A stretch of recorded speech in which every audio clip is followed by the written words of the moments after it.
make him an offer he can't refuse. I have a feeling we're not in Kansas anymore. Stuff that dreams are made of. Gentlemen, you can't fight in here. This is the war room. One morning, I shot an elephant in my pajamas. How he got in my pajamas, I don't know. I am big. It's the pictures that got small. Go ahead. Make my day. I'm sorry, Dave. I'm afraid I can't do that. Frankly, my dear, I don't give a damn. Hello and welcome to Front Row Classics, a production of the Front Row network of shows, where we take a look at some of the greatest films ever made. And here's your host, Brandon Davis. Well, hello to everybody out there in podcast land. This is Front Row Classics with NPR Illinois Community Voices. I'm your host, Brandon Davis, and we got a very special episode here for you this month. I'm joined once again by my co-host, Eric Flick. How are you, Eric? I'm well. And you? Not bad at all, especially after this interview that we're about to present to our listeners. It's a very special anniversary this month, this year. It's the 70th anniversary of one of the greatest musicals ever made, An American in Paris, featuring the great Gene Kelly. And Eric, we had a special guest join us for the episode. Do you want to tell them about that? We did. We had Patricia Ward Kelly, who is Gene's widow, and she is just a wonderful wealth of knowledge about Gene and these movies, and particularly An American in Paris. And it was a great interview. I look forward to having people hear it. Yeah, once again, she just gives you the inside look that you don't usually get from DVD extras or anything like that. We have firsthand accounts of what went on, and this movie, as she will mention in the interview, was revolutionary for its time, ending with a 17-minute ballet to the music, the glorious music of George Gershwin. But it's amazing. Watching it again, Eric, it just always astounds me. And we'll talk in the interview how a lot of us know Singing in the Rain, but this movie wows me every time. And me too. And I think it should wow everybody. And it's probably the best piece of movie musical put on film. That 17-minute ballet that you mentioned is one of the greatest things ever filmed, honestly. So if it's below your radar, go watch that and you'll get a real appreciation for why we wanted to have Patricia come and talk about this wonderful, wonderful movie.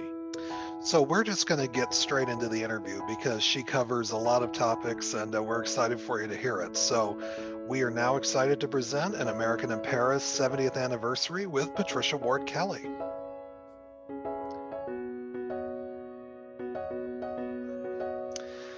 Patricia Ward Kelly, thank you so much for joining us again. I can't believe it's been since July since we've talked to you, but it does feel like longer, but I'm glad to have you back. I'm delighted to be back. Anytime you call, it's a yes. So thank you. Oh, wow. Thank you. Wonderful. That's great. Thank you. What have you been up to since July? Boy, it's amazing you said July, because I would have said we just talked the other week. I know. Right?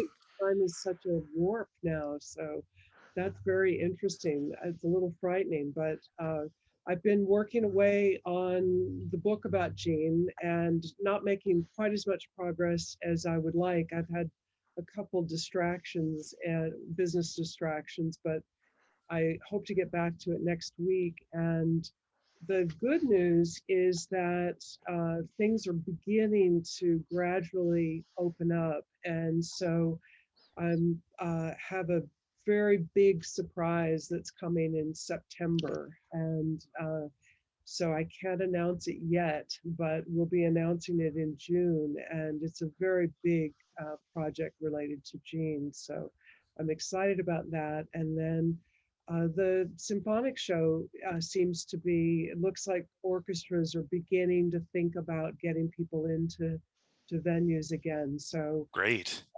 I know. I mean, it's kind of like, I just feel so excited because I have conversations with people all around the world that are starting, and that hasn't happened for a year and a half. So yeah, that's fantastic. Really excited. It's just starting really this week, and so I'm going to try to spend a lot more time with that and reaching out to people, because what I'm finding is that it's very helpful. One of the benefits of this time is that we get to have these conversations and that are so intimate, and it really helps to quote sell the shows, because it's a way for me to describe what they are, and without just sending a piece of paper description. And it's interesting because it allows people to see who I am in a way, because there's a bit of a mystery of that, of who is Gene Kelly's wife. I mean, is she 110? And does she need a wheelchair? Does she need can she get up the stairs and things? I mean, it is funny after all these years that those are still concerns that people have. So that's the one benefit, is that I've been able to get on the phone with people that you ordinarily couldn't even reach because they're just far too busy. So anyway. And that show with the symphonies, that's the show that you had done previously. And remind us what an evening at that show looks like.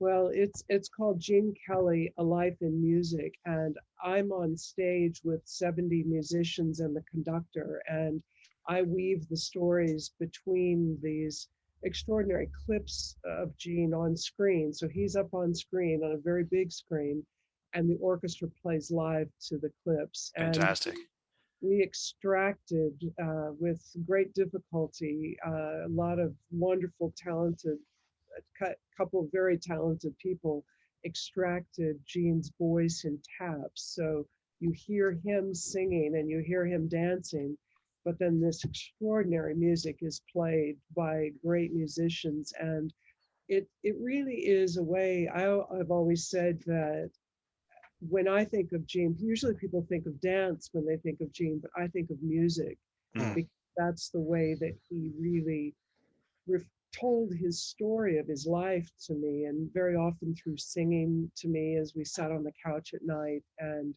it got really close to the bone in talking about a subject. He would often revert to song lyrics and very powerful, tender things. And so it's an assemblage of these beautiful numbers that I think reveal not only a lot about Gene's different styles, but you also have this wonderful medley of great composers, and you have Alan J. Lerner and Lowe, you have Henry Mancini, Cole Porter, Gershwin, obviously, and to the point of what we're going to be talking about in more depth. Yes. So to hear that music played live, I think, and the experience, it's really this experience of being in that room and hearing the music. And because I often see the people do the music, the movies with clips, with the music played live, I mean, and I find that people often forget there's an orchestra up there playing. They kind of begin to look at the screen and it dissolves, and they forget that. So I'm telling stories about Gene's relationship and the fact that he was there on stage as this music was recorded. And he is talking to the trumpet player on An American in Paris and guiding him in how to play that the Gershwin, the early Gershwin style in a contemporary way. And so I think people then begin to hear the music differently, and they pay attention to it, and they still absorb the visual part, but it's really fun. And we had it out, it's been in Scotland, and it went to Ireland, and went to Canada, and we're just getting ready to roll out, and COVID hit. So but we'll be back. And it's I think an interesting thing is, I think audiences, it's exactly what people are yearning for right now, because it is so joyful and so beautiful.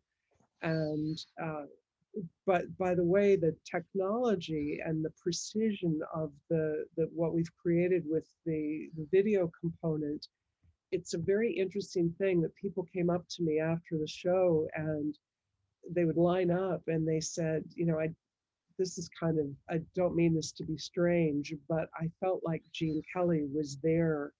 And it's interesting. I had the same thing because I'm sitting on the stage with the orchestra, and there were times that I looked around because you could swear Gene was there. The sound of the taps is so clear, and the sound of his voice is so clear. And it gives this really interesting illusion that he's live there. So, and not as I say in a kind of touchy-feely way, but it's a mix, and there are a lot of tears in the audience. There's a lot of laughter. There's just a lot of joy coming out, and there's one secret I'll give away, that it does include some live bagpipes and snare drums. So it's oh, excellent. Yeah, it gets quite fun, and people are stomping in the aisles. We look forward to that. Hopefully that's something we can get back to soon. Oh, yes. Yes. But there is a large component of American in Paris in the show, because that really is what Gene wanted to, the style of dance that he wanted to create. He wanted to dance to American popular song. And so Gershwin, and particularly the American in Paris, Gene said that it was as American as anything he'd ever heard. And so it instantly connected, and he instantly connected the dance movements to it. So I think it's an important piece to have. We have the entire ballet in the show. So, well, let's go back to the film for a minute, because Gene set out to create something completely different here too. Is that correct? He wanted to do, or maybe not completely different, but he wanted to bring the movie musical to a different stature to audiences, is my understanding. Is that correct? Am I on the right track there? Well, yes. I mean, I think he wanted it, he saw it as the American art form, and it was really what we were presenting to the world. And so he took it very seriously, and wanted, I guess you could say, wanted to elevate it and have it on a level of that you might have a classical ballet, but you would also have this as something that would be representative of, certainly of the American art form. So it was not, the genesis of the movie was not Gene. So the genesis was, there are different stories about it. Like, as with Singing in the Rain, there are many, many myths around American in Paris, and there are many different divergent stories about it. And you will hear that it was the title, it was won in a pool game. And Gene's story was that Arthur Freed was with Ira Gershwin at the Hollywood Bowl, and the music was playing, and Freed said he would like to buy that title, but Gershwin said, no, you have to buy the entire package, the library. So it was, as Gene said, it was a kind of an embarrassment of riches, and was very, very, it was more difficult, he said, to work on American in Paris than on other things, which were much more constricted, because they had everything from which to choose. And so it was, they'd sit down and they'd start to play things, and they'd go one direction, and then they'd think, no, we'll go this way and we'll do that. And so Gene said it was very, very difficult, as he and Minnelli were trying to choose everything. And it would have been easier had they not had so many choices. And in fact, they were constantly going in different directions, which meant that Alan J. Lerner then had to kind of rewrite and go different directions. But Gene said he had great agility in that, and really gave him a lot of credit for being able to be resilient with that. When I watched the movie this last time, it really struck me just how much of a playground it must have been for all of them, because they were able to dabble in all these different art forms. They got to dabble in Tin Pan Alley, but you also got to dabble in, high art forms like the ballet and, the French Impressionist painting. So I'm sure being able to gather all of that range together in one movie was something unique for them. Well, and I think Jean and Vincent Minnelli worked very, very well together. That was a very good team, and I think and really a kind of a very close collaboration with the entire team. And Vincent Minnelli was very determined to bring Irene Sharaff on as the costume designer for the ballet itself. And Jean and Irene worked very, very well together.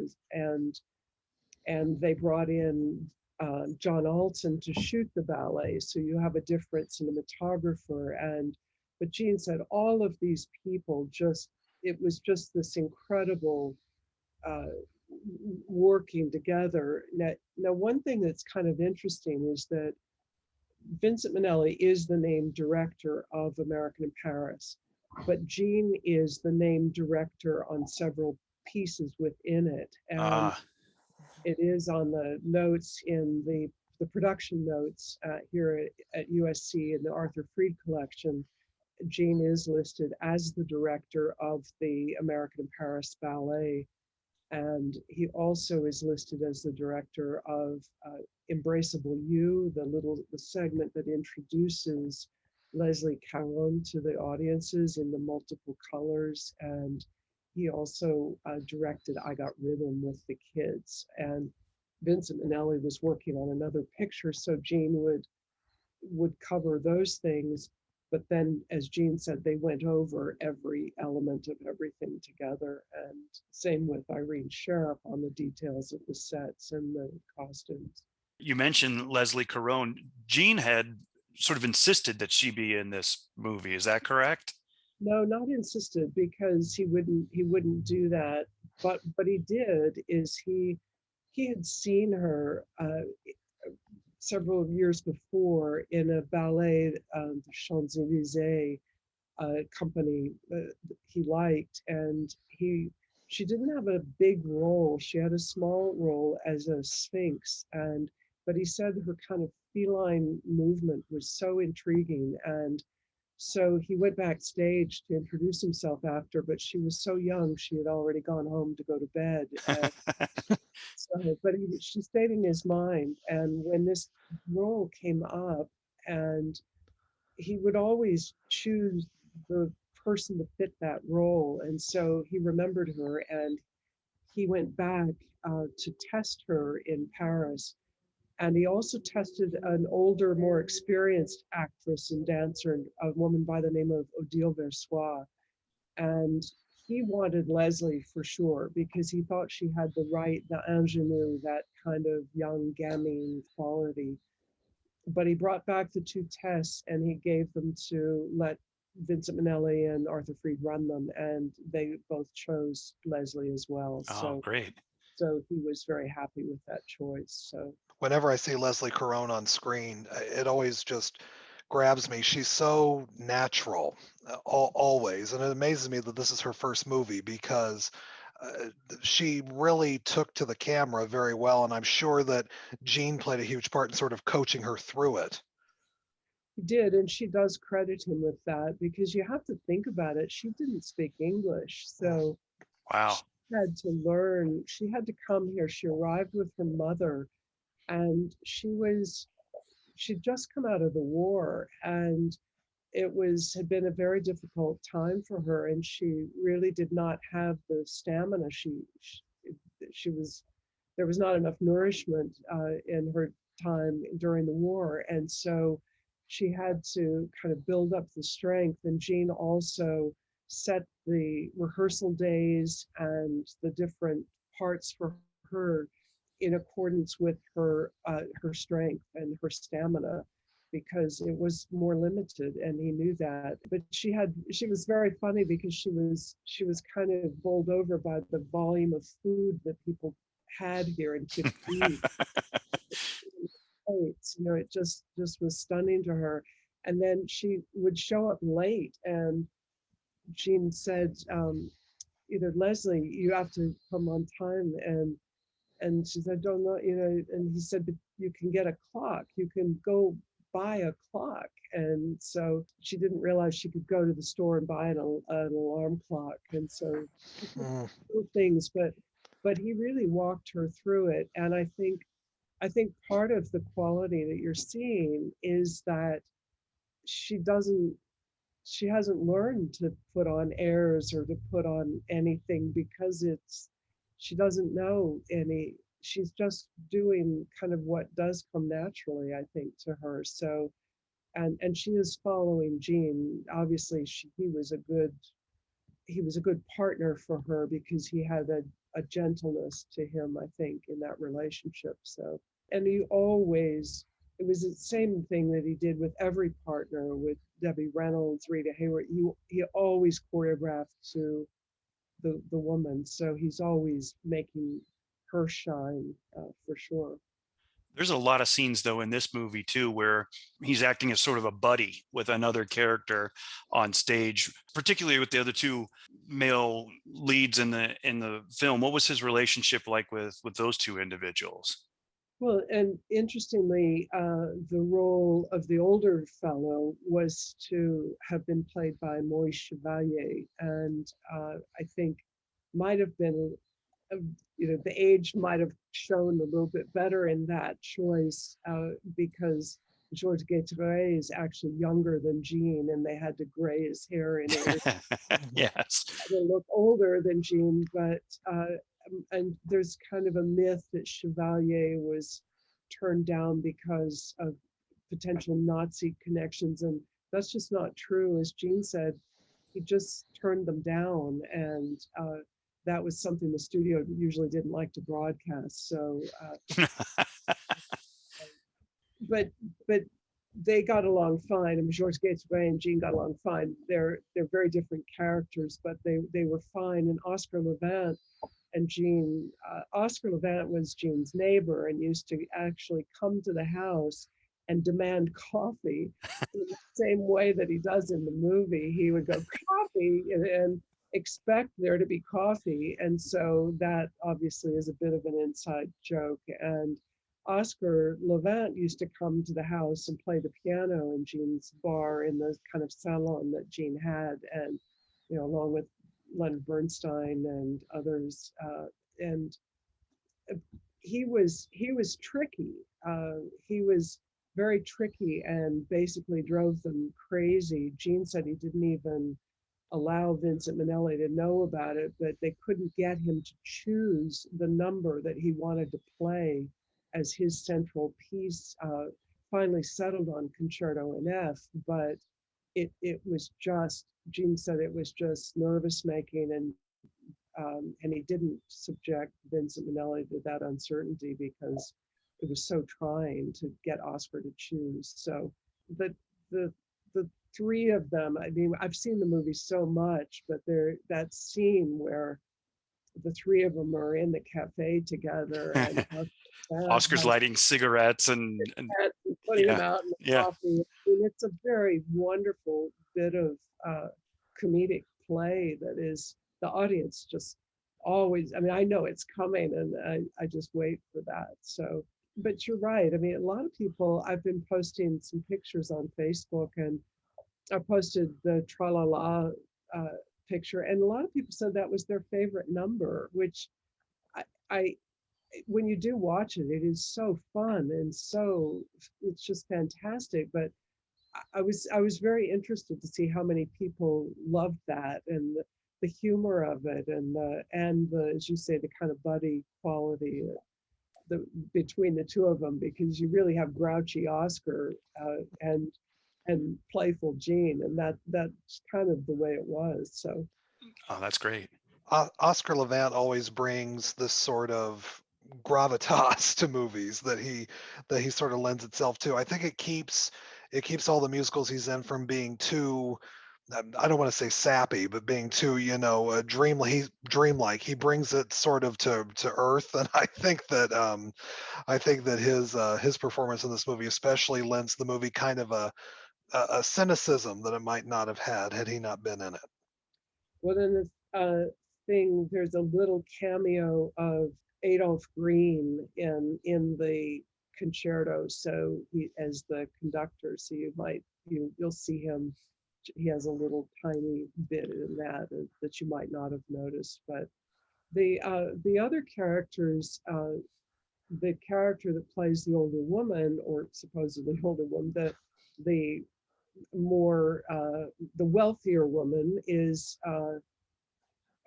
Nina Foch, but the original choice was Celeste Holm, and that was Jean thought sure it was going to be Celeste Holm and Holmes, and then then just one day Arthur Freed came in and said it was Nina Foch, and with no explanation whatsoever. So we don't know what happened. And when I met Celeste Holmes, she was kind of dismayed because she I think would have loved to have played the role. So we don't know what happened with that. So.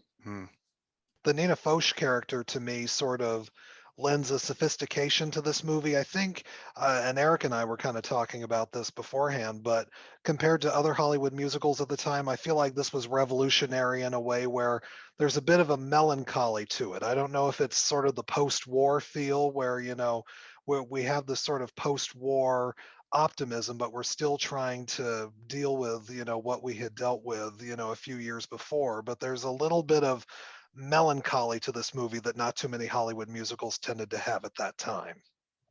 That's interesting. I guess I don't get so much of that read. I get it more with It's Always Fair Weather. Yeah. I would say I'm not sure of this one. I'll have to think of that when I see it again. I don't know that comes.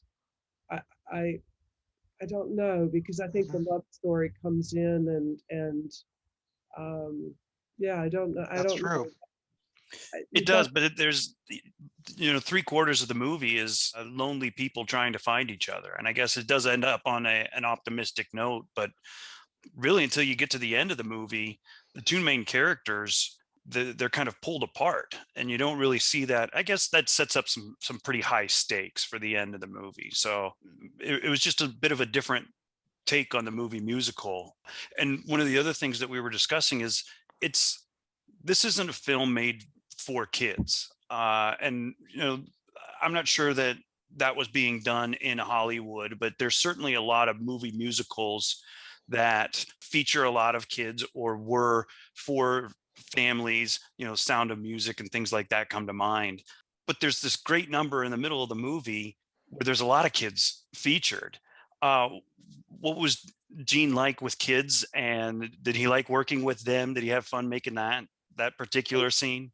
Absolutely, and loved directing it. And it's interesting because young people love the movie. So I think sometimes people think it's going to be too cerebral or something for kids, but they really love it. And it's Yeah. a lot found their entry to Gene through it and fell in love with him in that. But the kids, so I show it to kids and they love it. So I've never thought of it as not a kids movie. But the number with the kids I have in the one woman show, and I Got Rhythm, is so fun. And Gene specifically used real French immigrant kids because he wanted to get kids. He didn't like working with professional kids very much because they were too on, and they weren't. It was too hard to work with them, and but he loved the kids that just kind of came in off the street.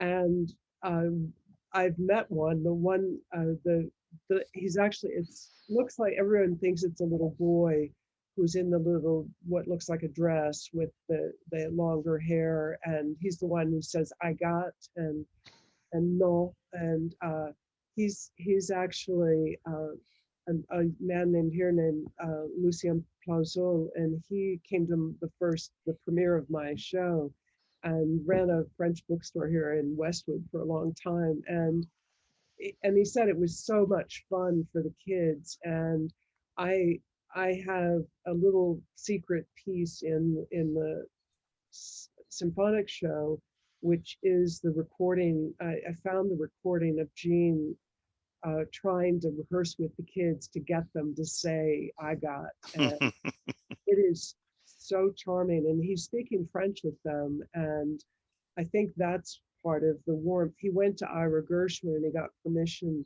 to change the lyrics to do it with kids, and I think it's a masterpiece. I just think that you can feel it's a natural thing. And he had taught so many kids in his dancing schools, so he was very used to working with young people like that, and had little nicknames for them, and would always ask the little girls if they were married and things, and just he just had a natural ease with young people like that. So I think it's obviously one that everybody loves. I mean, it's just one that just kind of the audience. He's so lit up in that. I mean, he just looks like he's having a ball. Yeah, he's having fun because he's playing off of them, and then when he's dancing, I mean, it's extraordinary stuff. Indeed, yes. Airplane and everything. People can't believe that. Talk about stamina that he can do this thing, and it's really fun, and it's a great Gershwin music, the great Gershwin lyrics. It's kind of the best of everything in it. With the Gershwin brothers having such a huge catalog of music, were there a lot of discussion about which songs to use, which songs to leave out? Do we use, ones that are less known to the public? Do we use ones that are more known to the public? Was there a discussion all about that? There's a discussion about every bit of it. I mean, and they set off to start the movie with a different number, and then the great ballads Gene recorded. I've got a crush on you, and Gene said it was probably one of the best numbers he had ever done, but it was a ballad, and ballads often get cut because he said you get to that point in the movie and you've already said I love you so many times, so if you do it again, it doesn't stop the picture, it just slows it down. And so so that one hit the cutting room floor, and sadly we've lost the footage of that, but we have only the recording. But that was a number that he performed on the bed in his little apartment, his little studio there, atelier, and the bed was specifically constructed. I think he said it cost about $10,000. Vincent Minnelli had it constructed so that Gene could do this acrobatic dance around on these strings that were coming down, or the wires. The bed, at the beginning of the film, he pulls that up into the ceiling, right? Do I remember that correctly? It's all yes, and that entrance where it's so balletic, and that was actually how he was around the house. When he would do things, if he opened a cupboard or closed one, he would do it all in this very much in that same way. It would be with a foot doing one thing and his arms up here doing this other and pulling something down. So that just kind of looks like him to me, watching that. But that amazes people too, the way that he just kind of effortlessly moves, and yet all of that is so carefully thought out. Yeah, it's choreography there. I mean, that is a wonderfully choreographed number at the beginning of the movie. Yes, and it's interesting how many people think that the movie was shot in Paris. So they would say to Jane, "You must be so happy to be back where you shot your movie," and on the back lot at Culver City. And if you look, I mean, you kind of hate to break the spell, but when he's singing and dancing with Leslie along the Seine, the river, the water's only about that deep, and it had paddles. They had paddles in the water to make it appear to be moving, and then it's all this glorious scenic painting of the backdrop there, and in all of the sets, and where they even had the sparkly lights for the lights in Paris and things. But I think it's magical the way that they created it. But the only real thing in Paris is that second unit shot at the beginning that drives up in front of the Ritz, the car. And ironically, I read all of the notes from the censors that were at the Academy. And one of the notes, the objections came in that they had to make sure that it didn't look like there was any kind of impropriety going on at the Ritz Hotel. So Didn't the censors object to the opening sequence with Leslie Caron at one point? Didn't they object to how she was dancing on a chair? no, they didn't object to the chair. Okay. No, because what Jean that was the targeted thing. That was the thing that everybody was concerned about. I think Okay. that was the problem. But the interesting thing is that Jean said, what's far sexier is Leslie in the black leotard reading a book. But that, of course, would pass this. Nobody would look at that twice. They looked at the chair movement, but what she's doing with her leg up on the wall and reading a book is about as sexy as you get. So it's whatever, it's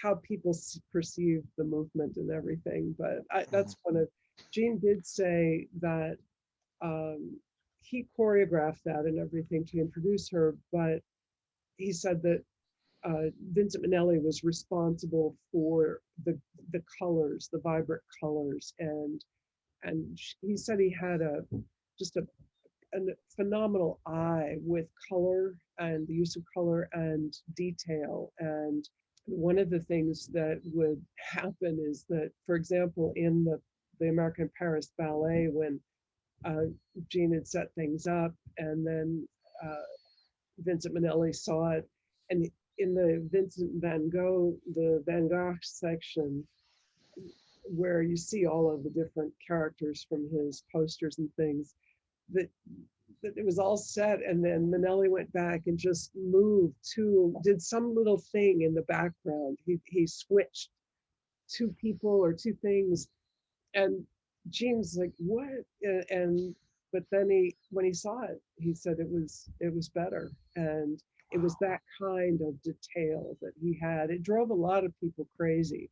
On Gigi and different people. It would just, he'd move a flower here and a flower there, but Jean really appreciated it, and they kind of they definitely saw eye to eye on things, which I think made it much easier. For example, in the American Paris Ballet segment where they're dancing around the fountain originally was constructed.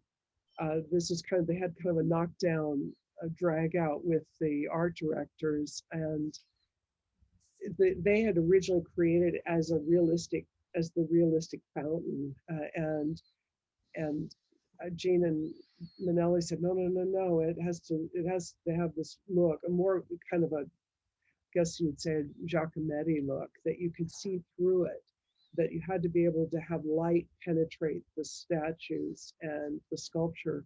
And when you watch that section, you see that light coming through, and the dry ice, the movement of everything, and that makes a huge difference in their eye. So it was originally constructed to look more like real concrete, like and more open. Sculpture that's in Paris. Okay. To look like the real thing and to be real, as opposed to this really like Giacometti, where you can see through they almost look broken, and that a lot of that was John Alton, because Alton was known for his ability to really paint with light, and that was one of the things that Jean was always trying to do, was to create a sense of 3 dimensions for the dance, because you lose that 3rd dimension on film and it flattens the performance. But by using light and color, Jean could begin to make those figures. I don't think anybody watches that and thinks that the dancers look flat. But what an amazing choice.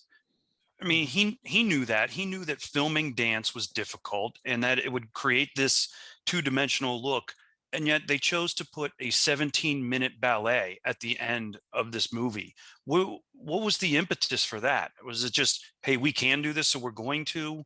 Well, and interestingly, I mean, he'd been experimenting. That was his drive, was how to, from CoverGirl on, really, when he started to experiment with the camera, was really, how can I make these figures appear three-dimensional? How can I move the dancers and the camera to in synchronization and with the music and all of these things that he was really constantly whittling away, trying to figure out how you do it. So, and the ballet was a conception, and they didn't know where to put it. Vincent Minnelli and Gene were very worried about putting it at the end of the movie because they thought people would just get up and walk out. And they talked about it with Arthur Freed, and Freed said, no, it has to go at the end. And they all went home that night, and they came back, and they were in agreement to do it that way. But they were, I think, Gene said, credited Arthur Freed with that decision, and he said it was the right decision. But it was very nervous making, because Gene was very confident about it until he ran into Irving Berlin, who was coming out of the Thalberg building one day, and Irving Berlin looked at him and said, 17 minutes, it's all music, no words. He said, I hope you know what you're doing, kid. For just a minute, just like this frisson, he kind of thought, oh, you know, but it really, interestingly, again, Gene said, what people sometimes, critics, forget, is that it's not about dance. It's not, and Gene deliberately had to kind of pull the dancing down in that number in order to not make it the feature, but to make it just the way to present the emotions of the painters. So it's about art, it's not about dance. And so you have the emotion of the lovers, of the romance, and it's all reflected in Rousseau and in Van Gogh and Duthy, and it's, so that's, I think people miss that sometimes when they'll say, well, the dancing, the choreography is less than or something. But Gene had to kind of really sit on himself and pull that down, so that he was always leading with the emotion of what was to be conveyed. So when you have Renoir, it's very tender, small.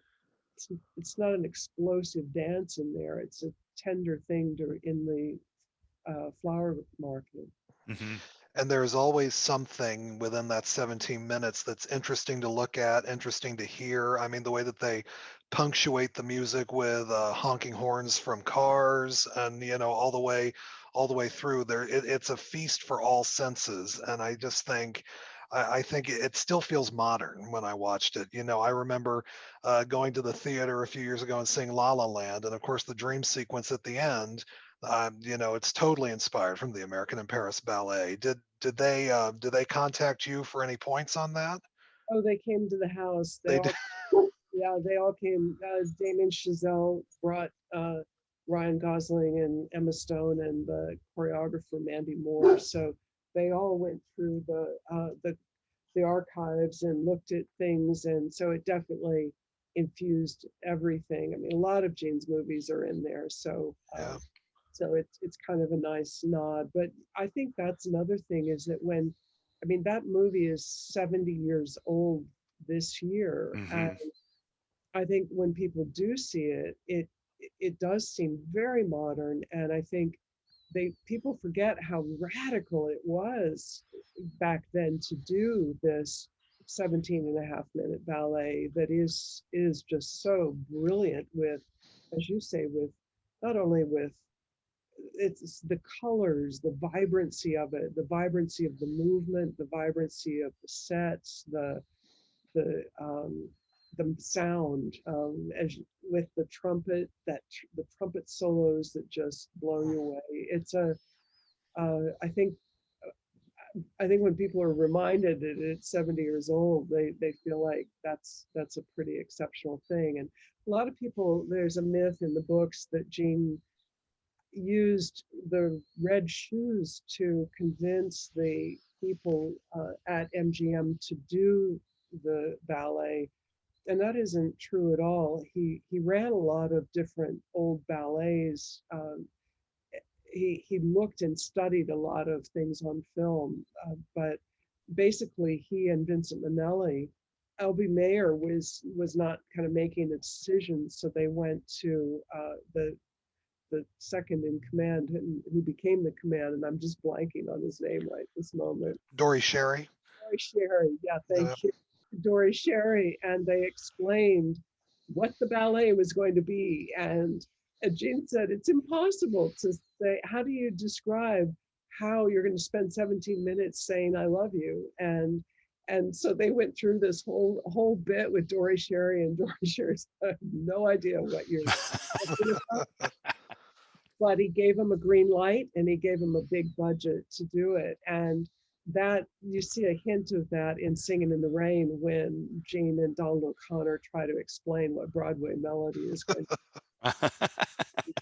I have no idea what it is. So because it really was, you could get away with a lot because it isn't completely scripted. So you had more freedom than you had with the script. But it was, I have the music. Unfortunately, Gene had his choreographic notes on the score, and he lent that to the Louvre in Paris, and that's when the Louvre burned. And so, oh no!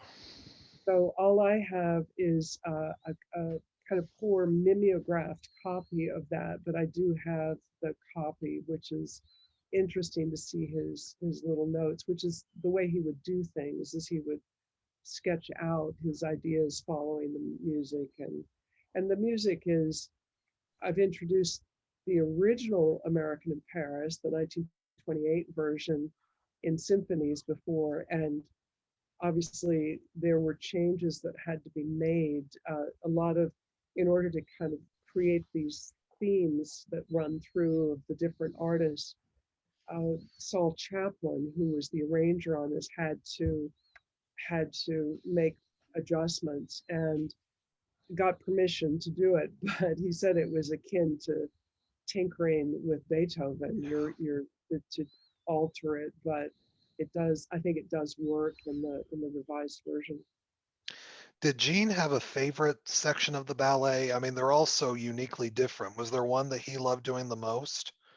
He always had a very critical eye. He did not like watching his own things, as I think I've said to you, and that I had to force him to do it with our work. But he usually was pretty critical, and things like by Strauss, he did not think held up. He didn't think he would have probably cut by Strauss. Interestingly, audiences love it. So it's so funny that things that he found kind of cringeworthy, the audiences go with it. So, but with the ballet, when that ran, he said, I am very proud of that, and that was to get that out of him. And he did admit that there was probably one person who could have done that. So I think that really does stand as a testament to Gene's art. I think it really is. I think it's, and I always am interested when young people will say that they love Singing in the Rain, but they really love the American in Paris ballet. And I think I always say I want Gene would hug you for that, because they get something else about him. They get the real dimension, the breadth of him, I think, in that. Yeah, I always wondered.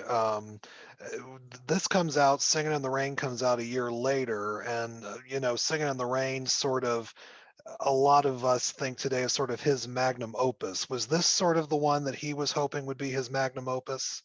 Well, I think they both are. Well, it was the one. I mean, it was, as Jean said, they thought it was the sine qua non of movie musicals. It was being touted as the thing, and obviously winning all of the Academy Awards and his special award. So then when Sing in the Rain came out and didn't do very well, kind Right. of dropped down. And Jean told me that the only person who really believed in Sing in the Rain, Stanley Donen didn't care for it, didn't think it was going to do anything, was Adolph Green. Hmm. So he had enough foresight, and I think no one dreamed that it would supplant American in Paris and become the kind of universally adored thing. I think Jean would feel more affinity with the American Paris and the American Paris Ballet. He had it really was his child, I think. Yeah, and it comes through really well on screen. And we were ecstatic to rewatch it and celebrate it. You said it already, but it's hard to believe that it's 70 years old. I mean, it holds up so well. And I think that there's a section of our audience that knows Singing in the Rain, but it probably have never seen this movie, right, Brandon? I would say that there's a subset, yes, of folks that need to go check out An American in Paris to make sure that they check that off the list as well, because it stands on its own. I think it's really important, and it's interesting as I've been posting photographs of it. Then I'm seeing a lot of people say I need to rent that, or I need to stream that, or I need to look at that, and then they come back and they say I can't believe I never saw that. Mm-hmm. And so I do think it's an important one. I think it reveals so much, and he's so handsome and charming. And he's so, you get that playful side that's just, and those are things he would do, those funny things with me, with funny faces and funny goofy stuff that would make me laugh. And you see it with the kids, you see it with her, with Leslie.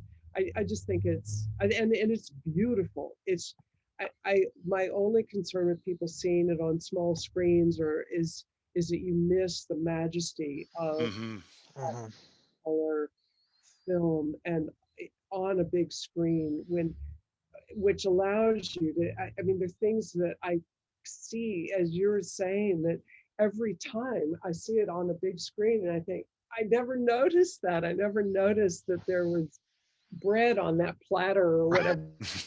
I kind of, I mean, I just noticed, this is another film, but I just posted the picture of Singing in the Rain of Jean and Sid in Broadway Ballet.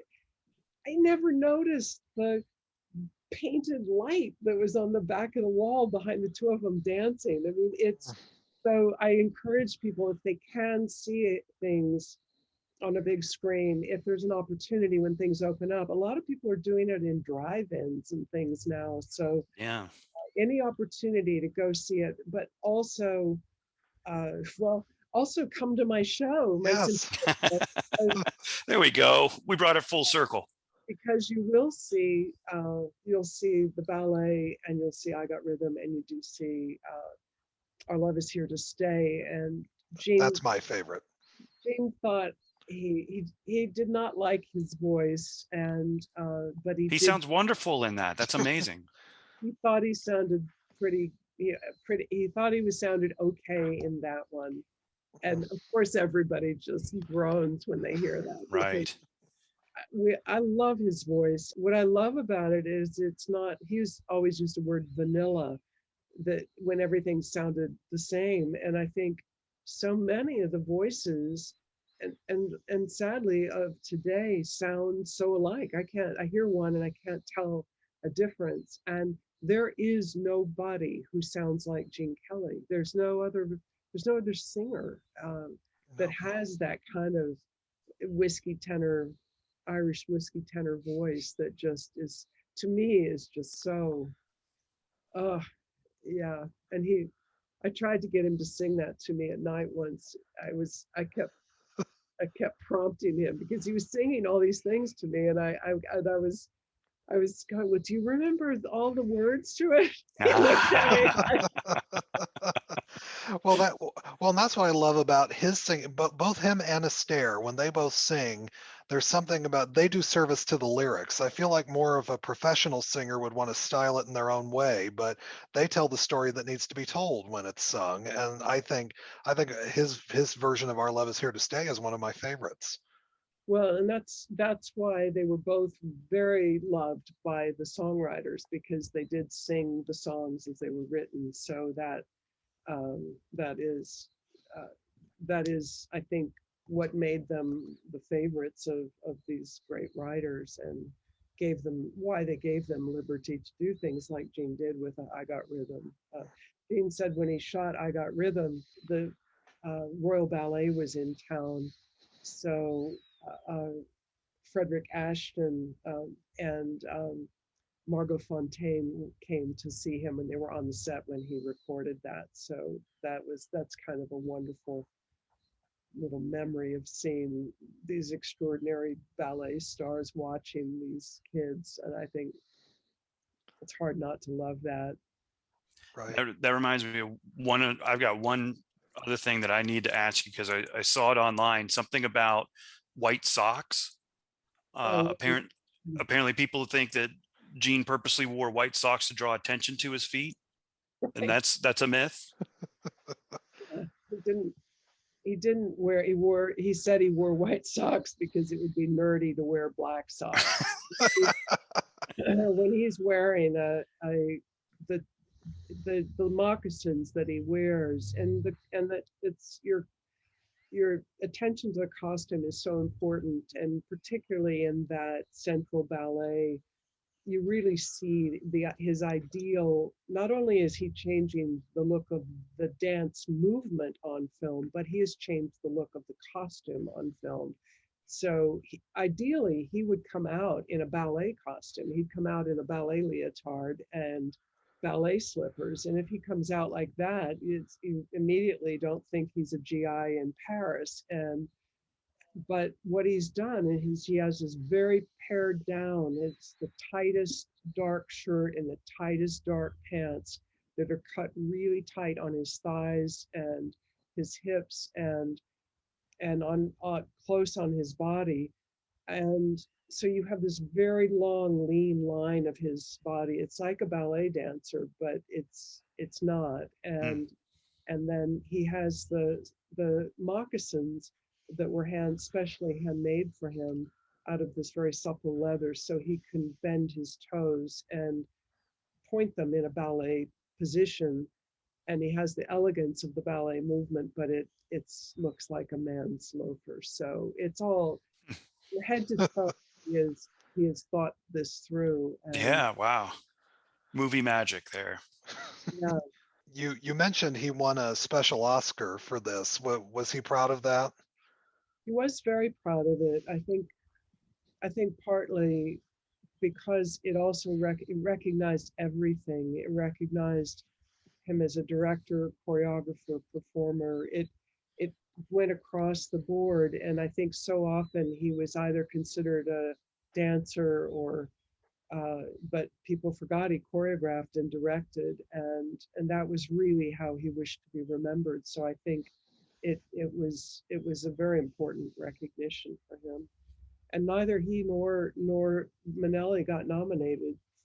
So I think a lot of people were a little bit surprised by that. So, but it was something he really did appreciate.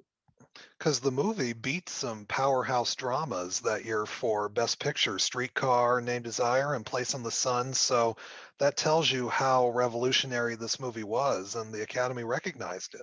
Yes, and you'll hear a lot of grousing about that too. Yeah. Didn't deserve to win and things like that. And I think it's interesting because there's always, well, now La La Land has kind of blown it back that out in the sense that there was also always a sense, and I think Gene felt it a bit with Singing in the Rain, that there was a kind of second class feeling to it, that somehow it didn't rise to high drama or something. And so I think for many years that's been a problem. La La Land broke that a bit. It'll be interesting to see if others can follow suit, because that, I think that's what, maybe that does get us back to where we were started in the sense of Gene's intention of elevating this, believing that this is an important art form. And so I think he didn't look down on musical theater. He didn't look down on musical films, that somehow it was a less than character. And if you're playing the roles in these movies, that it's not less than a dramatic actor. I mean, what people will say to me, they'll say, did Gene ever do any acting? I'm like, what do you think he's doing up there? I mean, just because he's using his body to tell the story, and he's using movement to tell the story, then that doesn't lessen his ability to act. But I think in a lot of people's eyes, it's less than. So maybe we can begin to change that and see them and see it really as the great contribution to art in the world. I mean, it then just spread around the world as the great thing, the great commodity of musical theater that everyone recognizes, and everyone, whether you speak English or not, you can understand American in Paris no matter what language you speak. Absolutely. Patricia, as we get ready to close here and wrap up, I can't believe it's been an hour, but it has. What do you think and you've mentioned it before, but what do you think the legacy of An American in Paris is? Well, Gene used to say to me, he would say, I'd really like to come back in 100 years and see what people are watching. I'd love to come back. And as we said, we're at 70 years for this film already, and I don't see it diminishing at all. I really don't. I think it's solid, and I think it will always hold a position. I think it, and in fact, if there's anything, I think it's growing because people really are seeing it for what it is, and they're appreciating all the things that you've described. Gene said that the hardest thing was to create something that was both contemporary and timeless. And I think time will see that he accomplished that with this, that the team accomplished that with this. I think it has legs. And I won't be around in 30 more years to know what happens, but you'll have to follow that track and see. And I'm glad because it's something that he really was very proud of. And I have that note that night, and how moving it was to watch it with him at the ballet, and to hear him as he commented throughout, and then to say, I'm proud of that. That's wonderful. That's just great. Wonderful. Patricia, where can people find you on social media? I know you're very active. For our listeners who want to find you now, where can they find you? Well, if they could go to Gene Kelly, The Legacy on Facebook, or Gene Kelly Legacy on Instagram. And I think those are the best for right now. They can sign up for notices of upcoming things on the website. We'll soon launch it, but genekelly.com if they want to know when the next performances will be. And we do have some things coming up, even with everything so shut down. But put September 22nd on your calendar. Got it. Look for a big announcement then. Will do. Hopefully one day we can gather in person and do this. exactly. And thank you. I mean, there's so much that we didn't get into. I know. Yeah, that's kind of like, oh shoot, there's so much. But it was great what we did get into. We loved it. We loved the movie, and we really appreciate your insights. So thank you. Well, thank you for your time, and I'm always honored that you check back and call me and everything. Well, that was absolutely a blast once again, and Patricia is so generous with her time, and I'm sure we'll speak to her again. But Eric, she's one of the best guests you could ever get. And she kind of alluded to it. There's stories we didn't even get to. I wanted to have her around for another 2 hours so we could find out what those were. I know. Yeah, and hopefully we will get to talk to her again. Wonderful. Love having her on. Love her. She's just a wonderful person and a great guest. Yeah, so we really, really encourage you all to go out and watch An American in Paris. She mentioned it in the interview. It might come across as cerebral to some people when you look at the title, see what it's about, know that it's a 17-minute ballet at the end, but it's not. It is absolutely, she said it, you can put little kids in front of it and they will be entranced because it's beautiful to look at, beautiful to listen to, with one of the most charming people to ever star in movies, Gene Kelly. Indeed, yes, yeah, at his best and at his most charming. It's a great film. Go see it. So we have got a lot of stuff coming up, Eric, come on Front Row Classics. We were going to be speaking soon with our friend Steve Sykes from View from the Back Row, and we're going to be talking about To Catch a Thief. We haven't talked about Hitchcock in well over a year, and it's high time we corrected that. Yeah, indeed, and a great Hitchcock, a Cary Grant Hitchcock film, Grace Kelly. So wonderful. Looking forward to that discussion. Yeah, and a lot of different genres coming up, tackling sci-fi for the first time with Ryan Luton's On the Day the Earth Stood Still, tackling Tennessee Williams with A Streetcar Named Desire. Craig McFarlane's going to join us for that. So a lot of good stuff coming up, and also maybe our friends from Beyond the Mouse, Brett and Vanessa, will join us for some Fred and Ginger this summer. So just those two, no Craig. Sorry. Yeah, we can't have all three of them together for some reason, but maybe we'll do a crossover at some point. Who knows? So we are looking forward to a lot of great stuff coming this year. It's hard to believe we're already in May, but we've covered a lot and we got a lot more to cover. So once again, we really implore you, go and watch An American in Paris. You won't regret it. It's a beautiful, beautiful hour and 50 minutes of your time.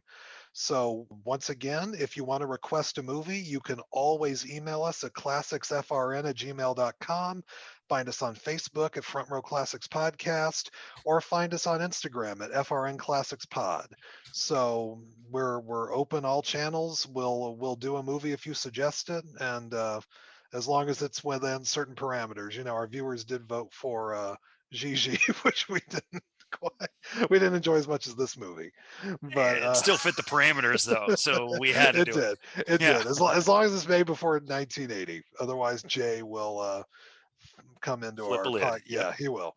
So once again, for Front Row Classics, I am Brandon Davis, and I'm Eric Flick, and we will see you in the front row.